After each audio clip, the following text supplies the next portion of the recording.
Ah, crap. How long was that gone? Wait a minute. What's this?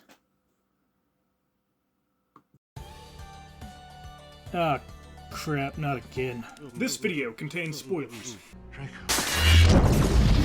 For example, the true ending and goal of this game is to stop being a filthy fucking scaling. Of course, only the content creators who actually completed the game would tell you that much. But enough of the petty insults towards African warlords, and on to the petty insults of this massive and expansive action platformer game, starting with the main gameplay, which consists mostly of running, actually, no, not running, it's about as well as Windows 11. We're going to die! A light jogging of the player character, who is named Munch. Jumping, punching, slamming, casting, and of course, eating. Eating food and managing the size of your character is one of the major gameplay and plot aspects of this game. And, once you get to the end, see how that gameplay and plot mechanic serves only to undermine the secondary environmentalist plotline that rears its head near the end of the game by your destructive levels of gluttony. In fact, looking at the footage I'm showing you now may make you averse to playing this game. And I understand that reaction, as that was my own initial response to the game, until I simply began to ignore that and just play the game. As it turns out, a full frontal lobotomy can make any game enjoyable, like Divinity Original Sin 2. Luckily, everything's on fucking fire. Okay, everyone's dead. But that's a video for much later.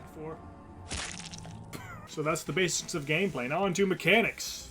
Major gameplay mechanic, aside from the running, jumping, and is Munch's ability to increase and decrease body mass and volume by taking in various objects such as food, air, curses, and food.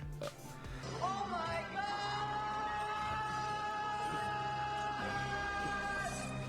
This is used to alter mobility, increase damage for single hits, or increase attack speed, or to solve puzzles in, like, one section of the game. Really an underutilized mechanic in the gameplay aspect, though I am certain it is very utilized by the target demographic of this interactive experience. Furry bastard.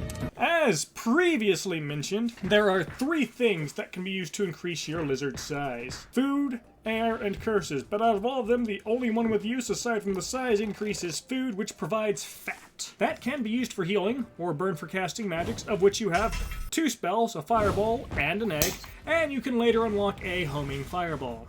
Physical attacks also burn fat by 1 per attack, so you have to keep an eye on your fat if you want to cast spells, but you don't want to get too fat, as there are various places that are impossible to fit into at certain sizes, and if you get full 2 of anything, this happened.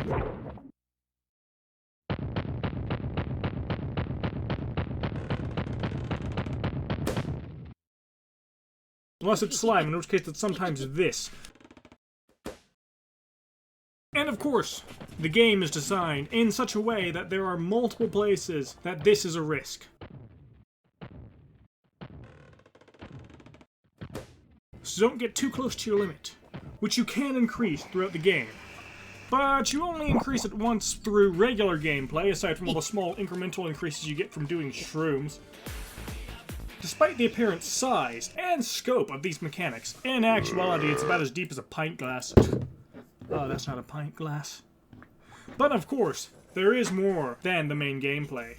For example, there is a gambling minigame, which you can use to lose all of the money you have collected, and then you go to Jack's Resort, interact with these 2 plushy-looking motherfuckers until you get this guy to do this, and then you go and you drink the piss lemonade that the shark sells you, so that you can get more money from killing things, so that you can gamble more. And then, if you get tired of killing things for money to spend at the tribe, or on gambling, which you should be doing, then you can instead do the other minigame, which I really don't want to talk about, but rest assured, the green-eyed fat fuck, and one of the main creators of this game, will get you a lot of chocolate coins for your current area in the game. That was all the minigames I found through my playthrough, except for the optional bosses, which includes rocks, technically,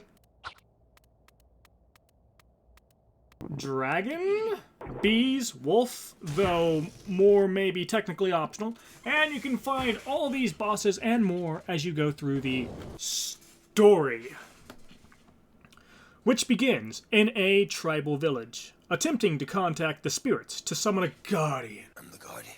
No, not that one. Avatar! which you play as, named Munch, which is a spirit that resides in a little green lizard doll made by a small child. From there, you must go forth and fix every problem ever using the only method I know: extreme violence and gluttony. Starting with the big pig Boris, who commands an army of pigs at the command of the biggest asterisk bad, who Boris refers to as Dee Dee, who I am pretty sure ruined that one popular fantasy series, but some may refer to as Daddy, or Chubtail. From there, you work to stop the machinations of the pigs and Dee Dee, while exploring the island and uncovering various mysteries about it, currently and in the past. Anyways, after beating up Biggest Pigus, you unlock this, which is great, especially once you get big enough. And you use this to get into the mines. While in the mines, you are required to increase your maximum size, which costs money, and beating up the king of the slimes. And this is the only time in the game that you are required to increase your maximum size. All other increases are optional, technically. From there, you have to go and find a shiny rock, but along the way, you also have to deal with this fox, who you beat up a few times throughout the game to increase your maximum stats and unlock new unlockable abilities. So, after beating up the fox, you simply jump around the giant golem, grab the rock, and then decide to fuck that rock and kill it anyways. Then you have to go and ride this gator to get to the other side of the island, because this stupid bird named Bird won't actually fly you anywhere you haven't already been, even though you're trying to save the entire island and himself, no matter how much money you have. From there, you go across the beach, beat up some fish, fight this dragon, which is literally impossible. Beat up this fish, unlock double jump, miss this area the first time, required, and keep on keeping on until you have to fight through this area, which has no real bearing on the plot, but does have an optional boss that is very easy. Then go to the graveyard. Ah, shit, I forgot the fucking G. Who wrote this goddamn script? I'm gonna kick your fuck. Where you are introduced to the curse mechanic. The curse mechanic is mostly tedious, but the area looks nice and has some decent monster designs, and of course ghosts and lore. And you finally meet Lord Chubtail, interrupt his phone call, also required, beat him up, and lose anyways. And then this fox saves you again. And then you meet this fox again, and then beat him up again. And after you beat this fox up, you want to unlock this ability, then stop doing anything else, and go find a pig chef, sit down, and go to sleep. And in a few hours, you will have infinite XP to spend. Disregard other reviewers who claim that plants are a source of infinite XP, as they clearly never noticed that digesting food does more than heal you. But I digress. After that, go and beat up this ghost, which is very easy if you have this ability. Take her stuff and start climbing up the mountain. And as you climb up the mountain, you must go through this beehive, which includes an optional boss. But I recommend being there anyways, for another reason than to see that character. There's also an extra boss in here, which is the brother of this boss, and he is much weaker than his sister, who you cannot bring together for some reason. There's also in the beehive you can access to this boss.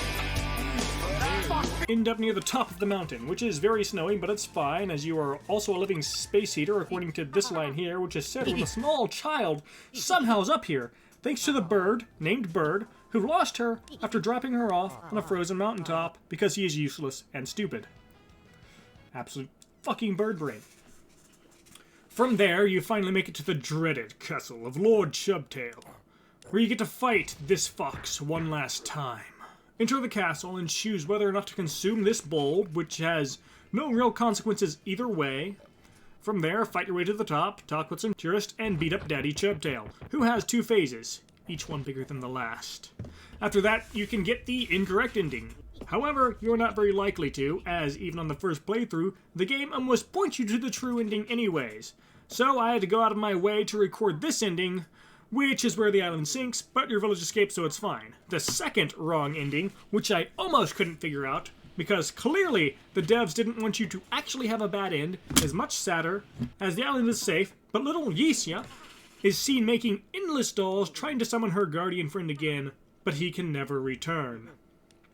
And now the realist ending, which consists of fighting through the castle again, which has a lot of enemies, then releasing Evil, then fighting through this place, encountering Super Cal from the TV show, which you can watch, but you don't have to, who does this. I went to do my laundry in between episodes, and all of a sudden the Super Cal is like that. If you don't pay attention, and then you beat up this woman who turns into a modern Yu-Gi-Oh! Dragon and has 3 phases, each hotter than the last. Her weakness is you being obese, but you can beat her as a twink if you are very patient. Does this mean I win? Or do you have a final form? From there, you can choose the true ending.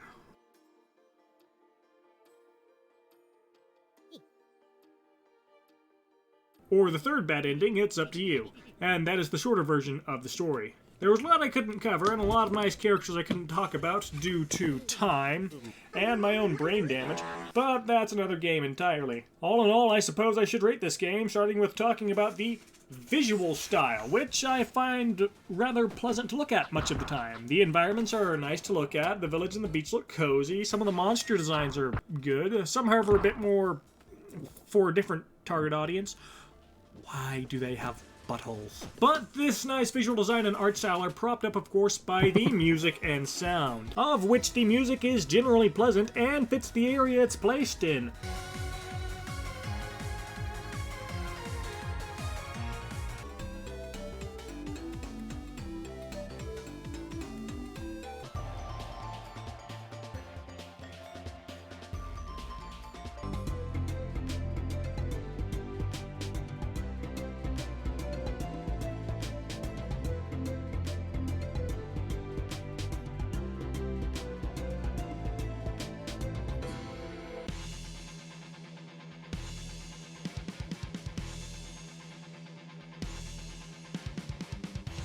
Though I could do without some of the sound effects. Most are rather cartoonish, and there are a couple of them I don't think they're mixed properly. Not much really to point about the sound for me. It's good except for, you know. I feel like this game, this world, has a lot more potential for exploration in the future. While some of its subject matter is a little distasteful, many parts of the world and setting that have been hinted at within the game seem interesting, although some of them do seem more mid-2000s edgy teen fantasy, but then again, so do some of the character designs. With all that said, I don't have to come back to this game. Ever. Not again. Unless they come out with another one. But there are more games than this. Don't think this is over. Don't think I'm finished yet. There's plenty more to talk about. Plenty more to show. Plenty more games to play. Its time is coming. Until then, toodaloo, darlings.